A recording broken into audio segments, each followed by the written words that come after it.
Welcome to SaaS Bites. This is your weekly bite of SaaS during your lunch break. I'm Michael Godbolt, the host of the show. You can follow me down there at Michael Godbolt at SaaS Bites to catch up other information about the stuff that we do and the episodes that we put out.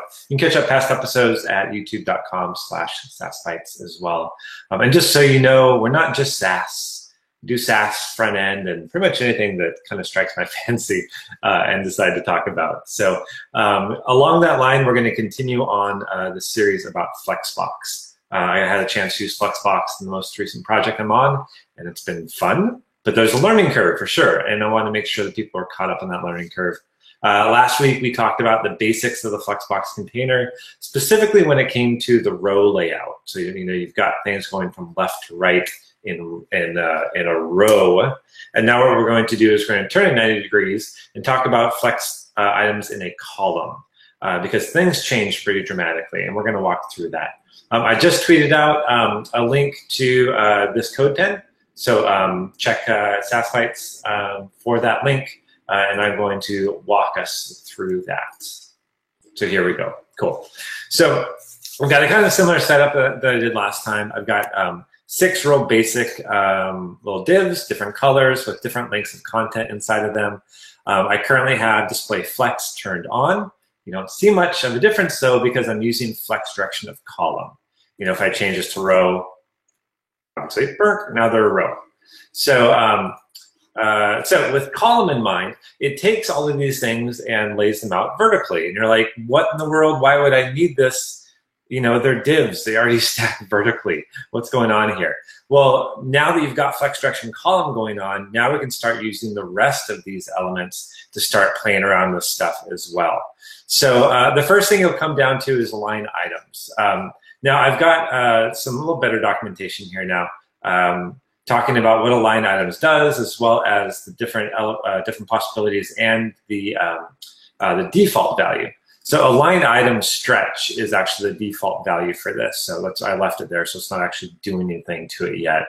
But the idea of align items is it's the alignment of the individual item within its space, within basically its column in this case. So right now it's stretch, which means everything stretches 100% across the div. If I was to change this to center, you see a couple things change. Number 2 and number 6 change. And that's because those are the only divs that don't have content that's so big that it wraps around the entire span of the container. And that's kind of an important thing because if you've got all this, this full width content, whether it's paragraphs and whatnot, and you center it expecting things to happen, nothing's going to happen. You actually need to have things that aren't the full width of the container for this to work. So this align items is only going to be so useful when you have items that don't actually fill up the entire space. This is a lot more common when you have the flex direction of row, because stuff usually doesn't fill up the entire space. So if we have stretch like this, you can tell it stretches across the entire thing. Like it's a little more obvious with row because it usually won't fill up the entire direction. And actually, that does bring me to one thing I was going to talk about first, and I completely skipped over it. I want to jump you over to CSS Tricks article on Flexbox. This has really been my Bible. I've been going back to looking at all the different properties and whatnot, and I definitely recommend you do it as well. If you search for the word Flexbox, it's usually the top link on there. And one of the big things I want to talk about is this basic terminology, the idea of a main axis and a cross axis. The main axis is going to be whatever you specify. If it's going to be flex direction of row, your main axis is going to go from left to right. So what we're doing is we're switching. We're saying our main axis is top to bottom now, and our cross axis is left to right. And that's basically what happens when you make this switch. You can go on and read a lot more. This is kind of what I'm going to be pulling from a lot of these examples. But in code, it's a lot more fun to see. So with flex direction, our main axis is vertical. And then our cross axis is left to right. So you can see here, align items is going to align the item on that cross axis. So it's going to be centered on that cross axis, or it's going to be flex start or flex end. So we can take a look at some of those flex end. You see it takes those two and throws them to the right. Now again, it's not going to change the content. It's not like it's not aligned. It's not like centering the content inside of the divs. That's actually done more at the item level. This is taking elements that aren't full width and be able to move them back and forth. So we're good with that. Let's go ahead and talk about wrapping, because wrapping gets interesting. So typically, when it starts out with flex wrap is no wrap. So let me do this. Let's turn on our min height. And that's going to drop us down to a 26% min height. And you can see it's actually starting to spill out a little bit here. Actually, let's see. That is too much. 600? There we go.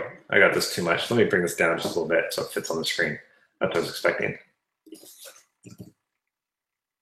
No, it actually bumps over. Oh, okay. I always thought I was supposed to contain it. Min. How about just go height? Hey, that's what I was expecting. All this weirdness. All right. So with height of 26%, what that's going to do is it's going to give it a lot of height. But the thing is, with flex, it's still going to fit it into that container. It's still going to use that 26%, but it's really similar to flex basis, which I'm going to get to when we start talking about individual elements. But it's still going to make it fit inside that container, unless you turn on flex wrap. And so let's go ahead and do that. And when we have flex wrap, it's going to, instead of making things squished in, it's actually going to allow, after it fills up one column, it's going to create more columns and more columns and more columns. Now, of course, since we're doing columns here, the actual size of the column is going to be the size of the container. So when we move over to another column, you see we're actually going to spill outside of this to each one of them. So if I bump this up to like, it's like 34%, it's actually going to spill out to a third column going left to right. This is one of those weird things with column where, we're not used to having a website that flows left to right. It usually flows top to bottom. So this concept doesn't make quite as much sense when we're dealing with columns. Whereas rows make a lot of sense because each row just pops underneath the next one. So, so just some things to remember with column is you are going to get really these additional columns are going to flow out to the left-hand side, which might be what you want. If you have something that's super small, it will flow out. It breaks outside the container, which is kind of the problem. So anyway, some kind of weirdness with the fact that the website flows down, but if you're doing columns with wrap, it's going to start flowing off to the side. So, all right, so let's go ahead and we can deal with that in a couple ways. So one thing we can do is right now our flex items don't have any type of width to them. They're just 100% width, as much space as they'll take up. So you see this one, doesn't take up the whole space, but since this one takes up the whole space, it then moves the next one, 100% over to the side. So what happens if I give our little divs a max width? So let's say 300 pixels. So that's actually going to make them fit in here. And I think I was going to do this at 26. So they all fit onto one. Okay. So with a max width of 300 pixels, now these guys can only be 300 pixels wide, which means that when we get to the second column, there's enough room within the parent that's not going to spill out of the parent. So again, some weirdness to wrap your brain around, but that's kind of the deal that's going on. Usually you want to give it some kind of a width or a max width. If I give it a width, oh yeah. So I want to do max width because I want to show you that number 6 there doesn't actually fill up the entire space because it's pretty small. Because that'll be important when we start playing around with a couple of things. One other thing to note here is that I'm using a pixel width because percentages are mighty funky. If we look at 100%, it's still with 100% goes across the entire width, and it'll fill up that entire space, and our next row flows off to the side. If you go 50%, you might expect, oh, it's just going to make 2 columns, right? Nice and beautiful and perfect. Oh, come on. Really? Okay. It's always one of those things where I had some weird setting I wasn't expecting. Maybe it was width? Oh gosh, all right. So anyway, I was playing around with this last night and it was driving me batty because this wasn't working right. I had some weird settings where the width was causing some oddness with wrapping. It might have been aligned content. That's probably it. All right, so let's give this a shot. So if I say 50% and I do flex start, I'm totally jumping ahead of myself. I wonder if I can get to, nope. Weird. I swear last night I was like just going batty trying to figure out how figure something out. But we are not going to worry about that. That'll be for me to figure out later. Let's go ahead and go with some pixels and go from there. All right. So let's talk about the next settings. So we've talked about being able to change the individual items. You can see we can flex end, flex center. You can see those items again will move because there's additional space there. Or stretch. It's going to stretch across the entire space it can have. Again, this is my frustration coming out, trying to wrap my brain around what all these different combinations actually mean. Is kind of just drives me batty at times. So that's why we're walking through these and giving you an idea of how you can play with them. So let's talk about justifying content. Justify content, or just content in general, is the idea of taking the entire block, the entire set of columns, and be able to move them around inside of its parent space. So in justify content, or justify specifically, we're taking the entire content and moving it along the primary axis. So again, remember the primary axis is vertical in this case because we're doing column. So that's going to move it from top to bottom. So again, flex start versus flex end, it's going to take all that content and drop it down. If we do center, it's going to take all that content and bring it to the center. So again, it's not centering the items itself or the content in the items. It's just taking the entire block that we're creating and moving it up and down inside of its parent. And once again, if you don't have a height here, if you're just basically, whatever the size is, it's not going to do anything because it's already filling up the entire space. So we need to give it some kind of fixed height for it to move up and down, or it needs to be part of something else that has a fixed height. We can kind of get in that later when we start nesting some flex items. So justify content, again, we can do space around. We kind of talked about this last week, where it takes all the extra space and puts it around all the elements, or between, which takes the top and bottom and stretches it out to top and bottom and puts all the space in between. So that's our justify content. So again, justify is going to go along the primary axis.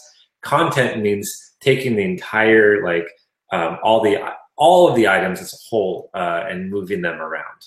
So let's talk about our align content. Align is always going to go along the cross axis. So justify is primary. If you can see my hands are going up and down. Align is going left and right because it's our cross axis in this case. So you can see what we can do is we can take these, we can center them. So it's going to take the entire, it's not going to center everything. It's going to take the entire chunk of content and move it around. So, so if we do flex start, it's going to take the entire chunk and move it left. Flex end, it's going to take all of that, move it to the end. And then again, you can see if we want all the items to be over to the side, because see number 6 is left, and we actually want everything to the right, that's actually aligning the items. So if we change this to flex end, so you can see the individual items that is align items. So that'll move it within its space, so basically move it within that column, versus doing align content, which moves the entire block inside of its parent. So that's kind of one of probably the trickier parts is aligning the items within versus aligning the content, which is the entire chunk of what you're moving around. So that's columns. Columns gets a little bit stranger just because of kind of the fact that we're used to especially the flow of things and wrapping to be just wrap down the page. So this is kind of wrapping across, and we kind of have some different paradigms with that. But being able to create columns of content is pretty amazing, especially when we start thinking about trying to build user interfaces like a sidebar or something like that that has icons and it has something at the bottom, and you just want those to fit at the top and the bottom without having to use a bunch of stupid absolute position hacks and whatnot. So flex column is going to give us a lot of functionality when we start building out some of those UIs. But wrapping your head around the difference between align items and align content, and also justifying content and what that does is really going to help you be able to use this so that you can basically, the challenge is knowing when you change a value to what you can expect the visual difference to be. And that is sometimes really difficult. So dive into here, mess around with it. As you can tell from my what in the world did I just do? I had a difference for last night compared to tonight when I was doing something, and it might have just been one random setting somewhere that does weird stuff, and we have widths and percentages. So again, I need to track down and figure out what that that weirdness was, and maybe I'll tweet out a link to that when I get to that. So I hope everyone enjoyed this. Hope you learned something about flex, direction, and column and the different values there, especially our primary axis and our cross axis. So I think I'm pretty much done with the container elements. Next week, we're going to dive into the individual item properties. And again, if you jump over to this this article that Chris Cora put together, we're going to talk about properties for children. So the flex items, which is great, order and those kind of things, order and direction. You get a lot of great, basically per item ability to change. So looking forward to that, and we will see you next week. Thanks for stopping by, and we'll catch you later.